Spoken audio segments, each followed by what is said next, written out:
ನಷ್ಟ ಏನಾದ್ರು ಆಗ್ತಿದೆಯಾ ಅಂತ ಅಂದ್ರೆ ಸಮಸ್ಯೆ? ಸರ್, ದುಡ್ಡು ಮನೆ ಹಾಳಾಯ್ತು, ಮಾನ ಮರ್ಯಾದೆಗೆ ಬದುಕೋ ಸರ್ ನಾವು ಇಷ್ಟು ವರ್ಷ. ನೇಮ್ ಫೇಮ್ ಸಕ್ಸಸ್ ಗಿಂತ ಸೆಲ್ಫ್ ರೆಸ್ಪೆಕ್ಟ್ ಗೋಸ್ಕರ ಬದುಕಿರೋರು ಸರ್ ನಾವು. ಇದು ಅವಶ್ಯಕತೆ ಇಲ್ಲ. ಆಕ್ಚುಲಿ ಇವತ್ತು ಸಕ್ಸಸ್ ಮೀಟ್ ಪ್ಲಾನ್ ಮಾಡಿದ್ದು ನಮ್ ಖುಷಿ. ಸಿಕ್ಕಾಪಟ್ಟೆ ಚೆನ್ನಾಗಿ ಓಪನಿಂಗ್ ತಗೊಂಡಿದೆ ಸಿನಿಮಾ. ನಮ್ಗೆ ಆಕ್ಚುಲಿ ನಮ್ ಕಣ್ಣು ನೋಡೋಣ ಅಂದ್ರೂ ಒಂದು ನೆಗೆಟಿವ್ ರಿವ್ಯೂ ಇಲ್ಲ ಸಿನಿಮಾ ಬಗ್ಗೆ. ಅದ್ಭುತವಾದಂತ ರೆಸ್ಪಾನ್ಸ್. ಏನಕ್ಕೆ ಸರ್ ನಾವು ಇವತ್ತಿಗೆ ಕುತ್ಕೊಂಡು ಜಸ್ಟಿಫೈ ಮಾಡಬೇಕು? ಇದು ಆಕ್ಚುಲಿ ನಾವು ಎಷ್ಟು ವರ್ಷಗಳ ಎಫರ್ಟ್.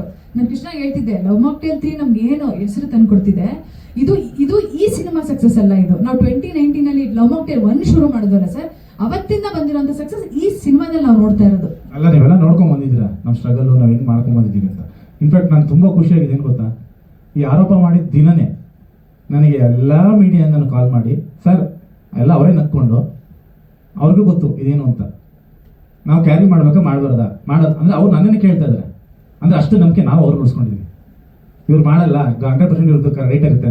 ನಾನಿಲ್ಲ, ನಾನು ಎಲ್ಲರಿಗೂ ನಾನಿಲ್ಲ, ನಾನು ಬಂದು ನಾನು ಪ್ರೆಸ್ ಮೀಟ್ ಮಾಡಿ ಹೇಳ್ತೀನಿ ಬಿಡಿ ಅದ್ರ ಬಗ್ಗೆ. ಅವ್ರು ಇನ್ನೊಂದು ವಿಷಯನೂ ಹೇಳಿದೆ ನಾನು, ಸುಮ್ಮನೆ ಏನಕ್ಕೆ ತುಂಬ ಜನಕ್ಕೆ ಮೀಡಿಯಾದವ್ರು ಹೇಳಿದೆ ನಾನು, ಸುಮ್ಮನೆ ಏನಕ್ಕೆ ಈಗ ಅದೊಂದು ಒಂದು ಪೇಪರಲ್ಲಿ ಒಂದು ಹೆಡ್ಲೈನ್ಸ್ ಕೊಡೋದು ಅಥವಾ ಇನ್ನೊಂದು, ಇವ್ರುಗಳಿಗೆ ಆ ಜಾಗ ಕೊಡಬೇಡಿ, ಆ ಯೋಗ್ಯತೆ ಇವ್ರಿಗಿಲ್ಲ.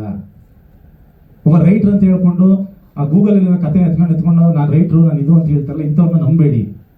ಅದಲ್ಲ, ನಾವೇನಕ್ಕೆ ಇವ್ರ ಹತ್ರ ಇವ್ರ ಥರ ಗೂಗಲಲ್ಲಿ ಎತ್ಕೊಂಡು ಮಾಡೋಕ್ಕೆ ನಾವ್ಯಾಕೆ 4 ವರ್ಷ ಬರೀಬೇಕಾ? ಆಯಿತು, ಇವಾಗ ಏನೋ ಒಂದೊಂದು ಸ್ಕ್ರಿಪ್ಟ್ ಮಾಡ್ಕೊಂಡಿರ್ತಾರಲ್ವ, ಎತ್ಕೊಂಡ್ಬಂದು ಇಟ್ಕೊಂಡು ಇಡಿ ಸರ್, ಅವ್ರಿಗೆ ತಗೊಂಡ್ಬಂದು ಇಡಿ. ನನ್ನ ಪಿಕ್ಚರ್ ಥಿಯೇಟ್ರಲ್ಲೇ ಇದೆ, ಒಂದು ಸೀನ್ ಕೊಟ್ಬಿಡ್ಸಿ, ನೋಡ್ಬಿಡ್ತೀನಿ ನಾನು. ಸರ್, ನಮ್ಮ ಸಿನಿಮಾ ರಿಲೀಸ್ ಇದ್ರೆ ನಮ್ಮ ಸಿನಿಮಾ ಇಂದ ಜೆನ್ಯೂನ್ ಪಬ್ಲಿಸಿಟಿ ಮಾಡಬೇಕು. ನಿಮ್ಮ ಸಿನಿಮಾ ರಿಲೀಸ್ ಇದ್ರೆ ನಮ್ಮ ಸಿನಿಮಾ ಇಂದ ಪಬ್ಲಿಸಿಟಿ ಶುರು ಮಾಡಬೇಡಿ. ಅದಕ್ಕೆ ನಮ್ಮ ಹೆಸರು ಹಾಳು ಮಾಡಬೇಡಿ. ಆಲ್ಮೋಸ್ಟ್ 12 ವರ್ಷ ಆಯ್ತು ನಾನು ಕೃಷ್ಣ ಇಂಡಸ್ಟ್ರಿ ಬಂದು. ಈ ತರ ಒಂದೇ ಕಾಂಟ್ರವರ್ಸಿ ಮಾಡಿದ ಗೊತ್ತಿಲ್ಲ, ಈ ತರ ಪ್ರೆಸ್ ಮೀಟಿಗೆ ಕೂತಿರೋದೇ ಗೊತ್ತಿಲ್ಲ. ನಿಮ್ಮ ಸಿನಿಮಾ ಪಬ್ಲಿಸಿಟಿ ನಿಮ್ಮ ಸಿನಿಮಾ ತಾಕತ್ತಲ್ಲಿ ಮಾಡಿ ನೀವು. ನಮ್ಮ ಸಿನಿಮಾ ಇಂದ ಯಾಕೆ ಶುರು ಮಾಡ್ತಿದ್ದೀರಾ ಪಬ್ಲಿಸಿಟಿ? ಆಕ್ಚುಲಿ ಅದಕ್ಕೆ ಇಷ್ಟು ದಿನ ವೇಟ್ ಮಾಡಿದ್ವಿ. ಏನೋ ಚಿಕ್ಕದಾಗಿ ಅಲಿಗೇಟ್ ಮಾಡ್ತಿದ್ದಾರೆ, ಇಟ್ಸ್ ಓಕೆ, ಮಾಡೋದು ಬೇಡ. ಯಾಕಂದ್ರೆ ಇದರಿಂದ ನಮಗೆ ಪಬ್ಲಿಸಿಟಿ ಅವಶ್ಯಕತೆ ಇಲ್ಲ. ಲವ್ ಮಾಕ್ಟೇಲ್ 3 ಇದ್ರ ಅವಶ್ಯಕತೆ ಇಲ್ಲ. ಬೇಡ ಅಂತ ಇದು ಮಾಡ್ದಂಗು ಬಹಳಷ್ಟು ಕಡೆ ಇದು ಬರಕ್ ಶುರು ಆಯ್ತು. ನಮಗೂ ನೋವಾಗುತ್ತಲ್ವ ಸರ್?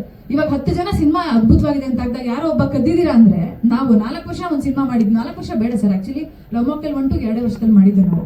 4 ವರ್ಷ ನಮ್ಗೆ ಅವಶ್ಯಕತೆ ಇರ್ಲಿಲ್ವಲ್ಲ. ಅದಕ್ಕೆ ಈಸಿ ಅಲ್ಲ ಸರ್. ಏನೋ ಸ್ಕ್ರೀನ್ ಪ್ಲೇ ಬರ್ದಿದ್ವಲ್ಲ, ಅಷ್ಟು ಈಸಿ ಅಲ್ಲ ಇದು. ಇವತ್ತೇನು ನಾವು ನೋಡಿ ಜನ ಓ ಅಂತ ಇದಾರಲ್ಲ, ಅದು ಆ ಓ ಅನ್ಸೋದಕ್ಕೆ, ಅದು ವಾವ್ ಅನ್ಸೋದಕ್ಕೆ, ಆ ಎಮೋಷನ್ ತರೋದಕ್ಕೆ ನಾವು ತುಂಬಾ ಚಡ್ಡಿ ಇರ್ಕೊಂಡಿದ್ದೀವಿ. ಸರ್, ಆಮೇಲೆ ಇನ್ನೊಂದೇನಂದ್ರೆ, ಹ್ಯಾಪಿ ಯುಗಾದಿ ಲವ್ ಮಾಕ್ಟೇಲ್ 3 ಅಂತ ಆಕ್ಚುಲಿ ನಾನೇ ಬರ್ದಿದ್ದು 2023 ಪೋಸ್ಟ್ ಮಾಡಿದೆ ಯುಗಾದಿ ಹಬ್ಬದ ದಿನ. 1,000ಕ್ಕಿಂತ ಹೆಚ್ಚು ಕಮೆಂಟ್ಸ್ ಬಂದಿರ್ಬೋದು ಸರ್ ಟ್ವಿಟರ್ ಅಲ್ಲಿ, ಸೋಷಿಯಲ್ ಮೀಡಿಯಾದಲ್ಲಿ. ಏನ್ ಕಮೆಂಟ್ಸ್ ಅಂದ್ರೆ, ಮಗುವಿನ ದತ್ತು ತಗೊಂತೀರಾ, ಕತೆ ಹಿಂಗ್ ಮಾಡ್ಬೋದು, ನಿಧಿ ಇನ್ನೊಂದು ರೂಪದಲ್ಲಿ ಬರ್ಬೋದು, ತಾಯಿ ಕರ್ಕೊಂಡ್ಬನ್ನಿ, ಇನ್ನೊಂದು ಮದ್ವೆ. ಸರ್, ಇದ್ರಲ್ಲಿ ಯಾವ್ದೋ 1,000 ಕತೆ ಬಂದಿದೆ ನಮ್ಗೆ. ಇದರಲ್ಲಿ ನಾವು ಅಷ್ಟನ್ನು ಓದಿದ್ದೀವಿ. ಓದಿ ಇವ್ರು ಯಾರು ಎಕ್ಸ್ಪೆಕ್ಟ್ ಮಾಡಬಾರ್ದು, ಅದು ಮೀರಿ ನಾವೇನೋ ಮಾಡಬೇಕು. ಅದೇ ಸ್ಕ್ರೀನ್ ಪ್ಲೇ ಆಗಿರೋದು ಇವತ್ತೇನು ಎಲ್ರಿಗೂ ಗೊತ್ತು, ಮಗುನ ದತ್ತು ತಗೊಳಂಗಿಲ್ಲ, ಅದೆಲ್ಲ ಮಾಮೂಲಿ ಲೀಗಲ್ ಫೈಟ್ ಎಲ್ರಿಗೂ ಗೊತ್ತು. ಅದಲ್ಲ ಸಿನಿಮಾ. ಒಳಗಡೆ ಏನಿದೆ, ಅದು ಎಮೋಷನ್ ಏನು, ಅವ್ರಿಗೆ ಆ ಬ್ಯಾಕ್ ಸ್ಟೋರಿ ಏನು, ಅದು ಹೆಂಗೆ ಬರುತ್ತೆ, ಇದು ಕತೆ ಮಾಡ್ಕೊಂಡು ಹೋಗೋದು. ಆಮೇಲೆ ಈ 1000 ಕಮೆಂಟ್ ಅಲ್ಲಿ ಯಾರೋ ಒಬ್ರು ನಾವು ಓದಿಲ್ದಿರೋ ಕಮೆಂಟ್ ಅಲ್ಲಿ ನಾವು ಹಾಕಿದ ಕತೆ ನೀವು ಸಿನಿಮಾ ಮಾಡ್ತಿದ್ದೀರಾ ಅಂತ ಬಂದ್ರೆ, ಇಸ್ಂಟ್ ಇಟ್ ಅ ಜೋಕ್?